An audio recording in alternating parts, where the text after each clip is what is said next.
Thank you so much for staying the course, lady and gentlemen. It used to be ladies, but you're representing a whole generation here. Perhaps it's a good place to start when you look at women representation in the past 26 years. What would you say we're not getting right when you compare gender parity in a country like Rwanda, for instance, or even in Kenya? What do you think is the challenge? Do we have so many men in Nigeria that it's difficult to beat the 7% that we currently have in women representation?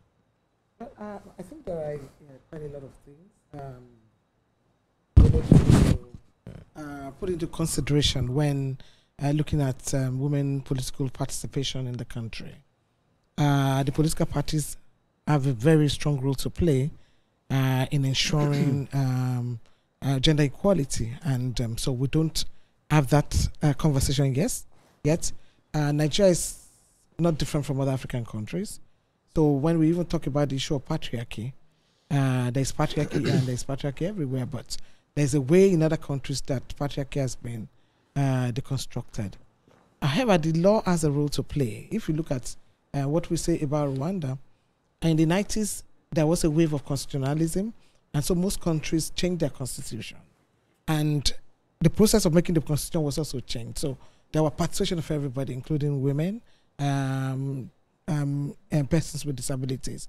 And so what we then saw at that time, we saw like Uganda in 1995 coming up with a constitution that was not only speaking about inclusion, but also practicing inclusion in terms of including affirmative action for persons with disabilities and also for women. Rwanda also followed suit. South Africa has a gender equality commission, that allows for that form. But unfortunately, in Nigeria, we haven't been able, even Syria alone. So we have seen that wave, Kenya and other places, Ethiopia, and other places in Africa. So the Constitution plays a role.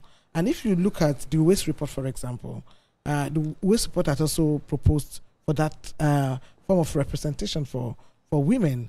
And of course, currently, there is also a conversation on reserved seats for women at the National Assembly. In the last constitutional reform, that was one of the topmost issues, but unfortunately, it was thrown out. So there were several issues. There are political issues. The political party, because they also lack clear ideologies. Most of them, you see in their manifesto, they have gender equality, but in the real sense, it's not seen, even within the political party structure. Like rarely do we find women, in the board or in the structure, in the leadership, of political parties. So there's a need to re-engineer the political party structure in Nigeria. There's a need to have a law. It looks like negotiating within political party will not be enough, except if we have, a law that really speaks to representation of women. That's what they did in Rwanda. And Rwanda is better for it. Check the GDP of Rwanda, compare it with Nigeria, and you will know what I'm saying. And if you look at most other countries where we have had women leaders, Botswana and other places, you can see that has been really, there's been a lot of development. There is no way, there's no country that should keep 50% of its population, without a voice on the table. Look at what we have in the National Assembly. How many women, do we have at the Senate? There are about 9 states in this country where we don't even have a single woman, in the State House of Assembly. So it is really, so it is actually something that we should take as a national emergency. The quota system is one side of it. I've heard arguments where people say you don't just give them a position because they're a woman, right? Like if I work in TVC News and almost all my bosses are women. I mean, I have like a lineup of 3 women. My topmost boss is a woman. When women become qualified, the leadership emerges and it evolves. Do you think that's also a credible way to look at it? Well, like get more women equipped.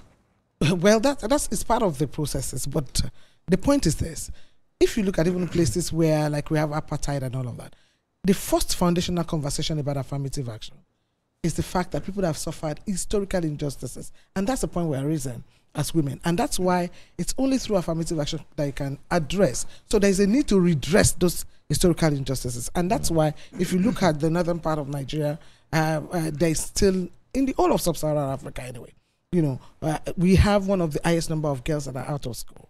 There are political, there are social, there are religious issues that have deterred women, you know, from attaining a particular position. If you recall, when we were in school, if you want to enter into university, there is about 3 ways that you can come in. There's educational disadvantage area, there's catchment area, and there's merit.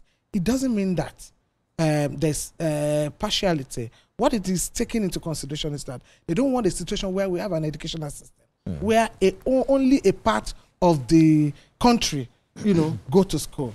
And I could remember then Lagos was one of those educational disadvantaged states. But today Lagos is no longer there. So one of the things that people need to understand when talking about affirmative action is that it's a temporary measure. If you look at Rwanda constitution, if you look at Uganda constitution, they said 20 years. After 20 years, we will step back. If you look at it in Uganda today, when they started, women were not up to 30%. But today, women are 65%. So Uganda has gotten to that level where they then need to step back. I say how animated you have suddenly become, you know, when we started this conversation. But Mr. Abiola, let me hear your honest